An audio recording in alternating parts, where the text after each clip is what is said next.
India is the country, from all of the statistics using 10-year growth rates and also just what's apparent, India will have probably the greatest growth rate, the fastest growth rate economically. Here is a question that rarely gets asked about India's rise. What if becoming a great power has less to do with the things we are building and far more to do with the things we are trying to stop depending on? Most conversations about India's future are overwhelmingly optimistic, and honestly, there is plenty of reason to be. We are the world's fifth largest economy, building infrastructure at a pace that would have seemed impossible 2 decades ago, with a digital payments ecosystem that puts many developed nations to shame. But if you study the countries that have actually become global powers throughout history, you notice something important. They did not get there simply by accumulating strengths. They got there by methodically eliminating their weaknesses. Today, we are looking at 5 of India's most significant strategic vulnerabilities, the kind that rarely make headlines but quietly shape everything from inflation to national security. By the end of this video, you will understand why many of the government's biggest policy initiatives over the last decade are not really growth strategies. They are something far more important than that. Imagine waking up tomorrow to news that global oil prices have doubled overnight. Within days, petrol prices climb, airline tickets get expensive, freight costs rise, and the price of almost everything you buy starts creeping upward. Inflation spreads across the economy, and the government comes under enormous pressure. This is not hypothetical. It happened during the oil shocks of the 1970s, during the Gulf Wars, and after Russia's invasion of Ukraine sent inflation surging globally. India is particularly exposed because roughly 85% of our crude oil requirements come from abroad, from Russia, Iraq, Saudi Arabia, and the UAE. A conflict in the Middle East or a disruption in shipping lanes can directly affect the price of vegetables in a daily market. This is why India's renewable energy push is about far more than climate change. Every unit of solar or wind energy generated domestically is imported oil we no longer need. India has built some of the world's largest solar parks across Rajasthan and Gujarat. The ethanol blending program reduces oil import demand 1 liter at a time. Electric vehicle incentives target one of the biggest sources of oil consumption. And India's planned expansion of nuclear energy, which generates reliable baseload power around the clock, could prove the most consequential move of all. The goal is not self-sufficiency. The goal is resilience. The ability to absorb a global shock without the economy being brought to its knees.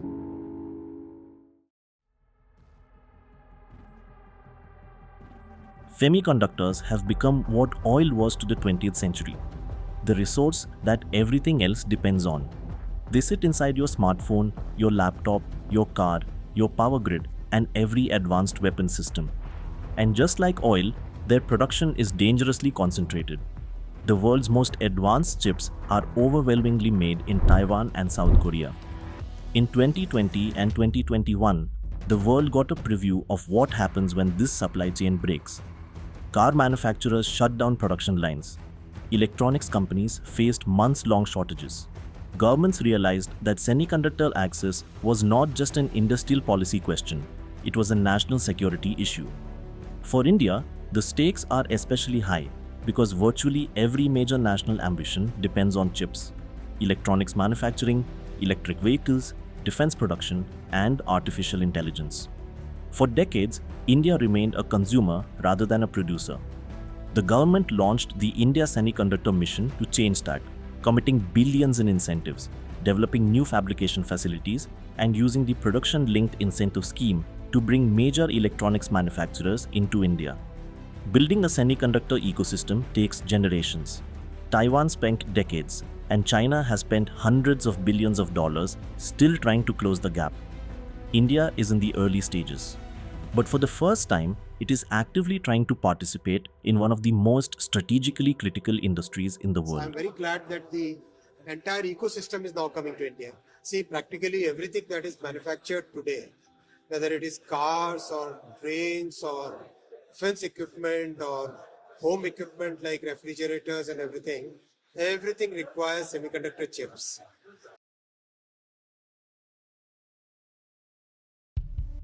If oil defined the geopolitics of the 20th century, critical minerals may define the 21st. Lithium, cobalt, nickel, graphite, and rare earth elements are essential to electric vehicles, renewable energy infrastructure, batteries, and advanced defense systems. India does not possess abundant domestic reserves of several of the most critical ones. Worse, global processing capacity is heavily concentrated in China. Even when raw materials are mined elsewhere, much of the world's supply passes through Chinese refining infrastructure before it becomes a usable industrial input. That is a strategic bottleneck that policymakers across India, the United States, Europe, and Australia are increasingly alarmed about. India has responded by investing in overseas mining projects, building partnerships with mineral-rich countries like Australia and Argentina, expanding domestic exploration, and auctioning critical mineral blocks at home. The logic is simple. The future of electric vehicles, batteries, and advanced manufacturing will be shaped by who controls these supply chains. India does not want to depend on a strategic competitor for the raw materials powering the industries of the future.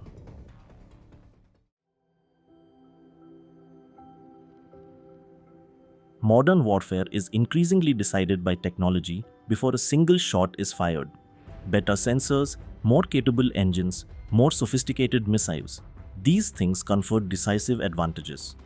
India has made real progress. We build warships domestically, produce ballistic missiles, manufacture artillery, and the indigenous Tejas fighter has entered operational service. Defense exports, once negligible, have grown significantly, but certain technologies remain extraordinarily difficult to develop. Jet engines are the clearest example. Only a handful of countries have mastered the engineering required to build engines that operate under extreme conditions for thousands of flight hours. For decades, India has depended on Russia, France, Israel, and the United States for many advanced military systems. These relationships have been valuable, but they create real vulnerabilities. What happens to spare parts if geopolitical circumstances shift? What happens to supply chains during an actual conflict? The Atmanirbhar Bharat initiative in defense, including industrial corridors in Uttar Pradesh and Tamil Nadu, a larger private sector rule, and positive indigenization lists mandating domestic procurement, is designed to address exactly this. The goal is not to eliminate foreign cooperation. Even the United States works with a global supplier network. The goal is strategic autonomy, the ability to defend the country and act independently in a crisis without being held hostage by foreign governments.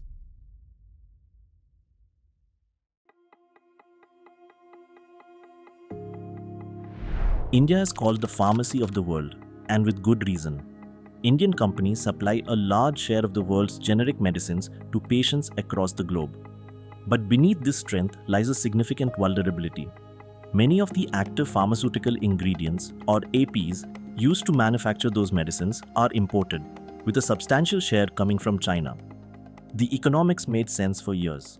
Chinese manufacturers could produce APs more cheaply and at larger scale.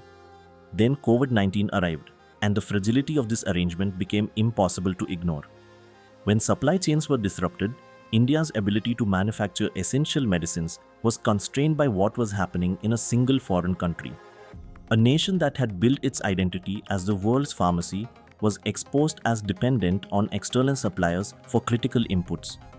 The government responded with production-linked incentives for pharmaceutical manufacturing, the announcement of bulk drug parks to consolidate domestic AP production, and targeted financial incentives to bring critical ingredient manufacturing back to India. The ambition is straightforward. India does not just want to assemble medicines, it wants to own the supply chain behind them. When people talk about India becoming a great power, the conversation almost always focuses on growth, GDP, startups, infrastructure, foreign investment. But when you look at these 5 dependencies together, a different and more important story emerges. These are not just growth policies, they are resilience policies. India is trying to become a country whose future is decided in India, not in Washington, Beijing, or Riyadh. And if India genuinely wants to stand among the world's leading nations by 2047, that transition may prove just as consequential as the economic growth story everyone is already watching. Because history consistently shows that the countries which shape the future are not the ones with no weaknesses. They are the ones that recognize their vulnerabilities early enough and spend decades fixing them. If that kind of analysis is what you are looking for, subscribe to Periscope. We cover the deeper forces shaping India's future, the ones that rarely make the front page but matter more than almost anything else. Subscribe, turn on notifications, and we will see you in the next one.